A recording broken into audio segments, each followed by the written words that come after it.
Hi guys! Today is a very different day for me today. It's the first time filming with my newest haircut. It is short and a pixie cut just as I wanted. I may or may not upload a video of my sister fixing my hair for me. But today is not that day. Today we are talking about one of my favorite things in the universe, Shakespeare. Actually, I say that it's my favorite thing in the universe, but I've got mixed feelings about Shakespeare right now. The reason why I have mixed feelings about Shakespeare, it doesn't have to do with Shakespeare at all, actually. There are people that like Shakespeare, and then there are people who like to talk about Shakespeare. I'm a bit of both. I tend to prefer analyzing it on my own time, and then talking about what I found interesting about the work, because it feels like you're a detective trying to figure out more and more about the William Shakespeare that you see or know of. And let's just say I've had some bad experience with some Shakespearean tutors. Majority of Shakespearean tutors, a lot of them. And it sucks the way that some tutors talk about Shakespeare, because I've had teachers that tell me, you know, it's that time of year again, the obligatory time where we talk about Shakespeare because nobody really likes him. He's an old dead guy kind of talk. I just don't like that outlook on Shakespeare, especially if that person is supposed to be teaching you about Shakespeare. He or she shouldn't be making it unfun. It sounds like an obvious thing to say, but in order for people to like what you're talking about, you have to have fun talking about it. For example, Shakespeare is one of the first people to write a yo mama joke. It's true.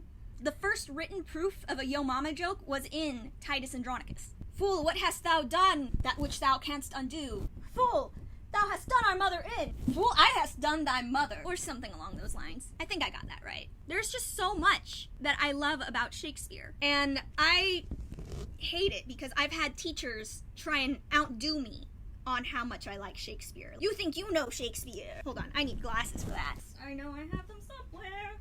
Guess I'm using this for a bit. Don't judge me. I can't find them. I can't find my glasses. Just imagine I have a pair on when I say, haha, fool, you think that you know Shakespeare. What about this? And then there's just me in the corner going, yeah, that's cool too. So you admit that you know nothing. No, that's not what I said at all. For example, one time I was in a Shakespeare class and I did one of the sonnets. I don't remember which number. I think it was 50 something, let me double check. 130. I was nowhere near close. I was doing a sonnet for my class, In My Mistress' Eyes, and when I read it, it seemed like a guy trying to compare a girl to stuff that he finds beautiful, but he can't say that she looks like these things because she doesn't. She's her own level of beauty. At least that's how I interpreted it. By the time I was done reciting it, my teacher said, so you've analyzed the poem? Yes, professor. So you know what he's saying? Yes, professor. So you know he thinks that she's ugly? What? To which the rest of my class didn't really make note of it until I said one thing. No, he doesn't. To which everyone else in my classroom went, you can do that? Apparently, nobody told anyone in my class that you can have your own opinion. He kept saying things like, but he says her hair is like black wires. And then I was all, yeah, if hair be wires. In other words, she's got black hair. This conversation went on for a while until he said one thing. I'm gonna have to ask you to talk with me after class. To which I was worrying, oh God, I think I might have overstepped a boundary in class. He just wanted to argue more, to the point where at the end of the conversation he said, I'll admit that she's probably decent looking at best. I mean, she's not ugly, she's okay looking. To which I just said, if that's what ends this conversation, okay. One of the many things I love about acting is knowing that there's 1,000,001 ways to deliver a line. There was this one meme that went on for a while that when you say it and emphasize one word over another, it changes the entire meaning of the entire sentence.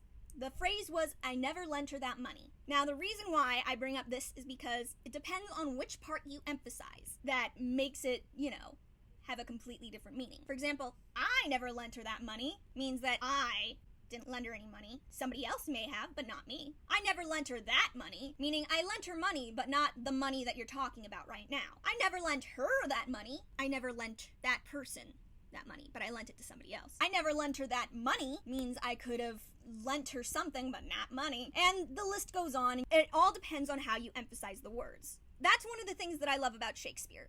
You can say his work in one way and it means something completely different than another. Trust me, there are going to be multiple parts to this series. I'm going to entitle this, Why Dark Loves Shakespeare. What Dark has learned from Shakespeare. Something along those lines. Basically, for the sonnet that I did, the way I delivered it was a person who sees her as beautiful but doesn't know the proper words to do it. Because I can't remember the entire sonnet, because I'm not a genius, I wish, I'm going to be looking at the sonnet and deliver it the way that he wanted me to perform it. My mistress' eyes are nothing like the sun. Coral is far more red than her lips red. If snow be white, why then her breasts are dun. If hair be wires, then black wires grow from her head. I have seen roses damasked both red and white, yet no such roses see I in her cheeks. And in some perfumes is there more delight than in the breath that from my mistress reeks. I love to hear her speak, yet well I know that music hath a far more pleasing sound. Grant, I never saw a goddess go. My mistress, when she walks, treads on the ground. And yet, by heaven, I think my love as rare as any she belied with false compare. That's how my professor wanted me to perform it. But I couldn't do it because it didn't fit with the words, in my opinion. Because this person obviously does care about the girl. He obviously cares about his mistress. It's hard to explain. It's easier if I just read it the way that I read it in class. This is how I kind of performed the monologue.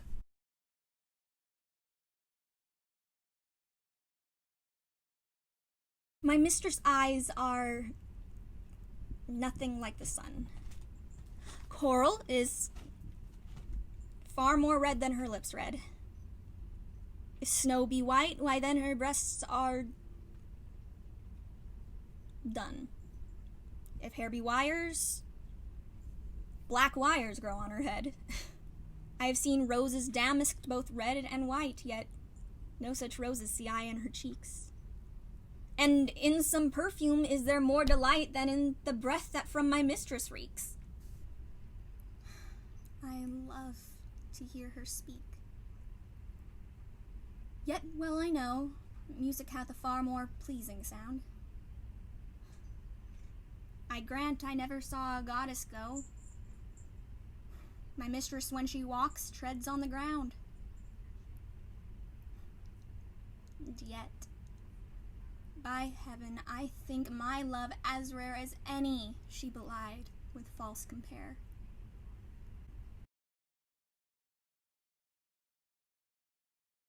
And for me, that just, the way that I just performed it feels more real. So when it comes to doing Shakespeare, I just prefer the version that feels more real to me. This professor actually was one of the nicer professors about Shakespeare that I've ever met. Trust me when I say I've met plenty of professors that have tried to make it feel far more unreal. I've also had another professor that really emphasized scansion, which scansion is a whole other level of BS that I won't even begin to talk about. Especially when it comes to American scansion versus English scansion. Take the word garage, for example. How do we pronounce it in America? Garage. Garage. How did the Brits pronounce it? Garage. Making it stressed, unstressed. You start to see what I'm talking about. There's probably a whole bunch of other words just like that in British language. Or pronunciation. You know what I mean. But this is why I find the whole idea of scansion is stupid. There are some people that think that the word favorite is 2 syllables when it could also be 3. Favorite. And I'm sure that if I open this book to one page, I can find another word in here. The word difference is on this page. Difference. Difference. Difference. Any word you can find in the English language, there's probably at least 2 pronunciations of it. And the question is, which one is the one that Shakespeare would use? That's why I think that scansion is bull. And before you ask, don't worry about me. I won't get demonetized for cussing because I've never been monetized. Thanks, YouTube. My point is that a lot of people's arguments for Shakespeare are dumb. And the longer that you look at people's arguments, the more they crumble apart. There's just so many issues I have with the way that people try and shove Shakespeare down your throat when you could probably eat it pretty nicely, especially when you have the right beverage. You know, it's interesting whenever I drink alcohol and talk about Shakespeare, because when you think about the times, everybody in that era was drunk. You think I'm joking? Back then, it was safer to drink alcohol than it was to drink water. So most likely, Shakespeare was drunk when he wrote most of his plays. It's a lot more fun to read Shakespeare while drunk, I'll say that much. If you're starting out reading Shakespeare for the first time, I highly suggest Romeo and Juliet. Main reason being, it's a lot easier to understand than the rest of his plays because he uses a lot of vernacular that we use today. If you already understand Shakespeare and you ask me which one I would suggest reading, King Lear. I love King Lear. Though considering the times that we're living through right now, I might suggest The Tempest. It's basically about a group of people stranded on an island and they have to do with a wizard, and there's a lot more detail that I'm skipping over right now for the sake of simplicity. But I feel like it's kind of got this apocalyptic feel to it, considering the time that we're in right now. Kind of fits pretty well. But yeah, there's a Shakespearean play for everything, I think. You know what? Let's make that a contest. Bring up a subject or a problem that you don't think that there's a topic for in Shakespeare. Put it down below in the comments, or wherever the comment bar is right now. Last I checked, it was on the bottom. Put it down there, and I am going to give you a play that relates to it. If not, then you will get a round of applause from me. Side note of being not monetized, I can't really give away any cool items. Wish I could. Sorry. But yeah. The main reason I wanted to make this video is because I was feeling depressed today, and Shakespeare usually tend to help me stop feeling depressed. It used to be my escape until a bunch of people ruined it for me, and I just wanted to talk about that today. Well, I should probably end this video here. I don't really have anything else insightful to say at the moment. All I can really say at the moment is read more Shakespeare. Please feel free to subscribe so I can get more followers and eventually rule the universe. I don't know. Might get me monetized, might not. Might get me sponsored. That'd be nice. Subscribe, make a comment down below. Like the video if you liked it. If you didn't, off. Stay tuned for more amazing things, and I'll see you in the future. Goodbye.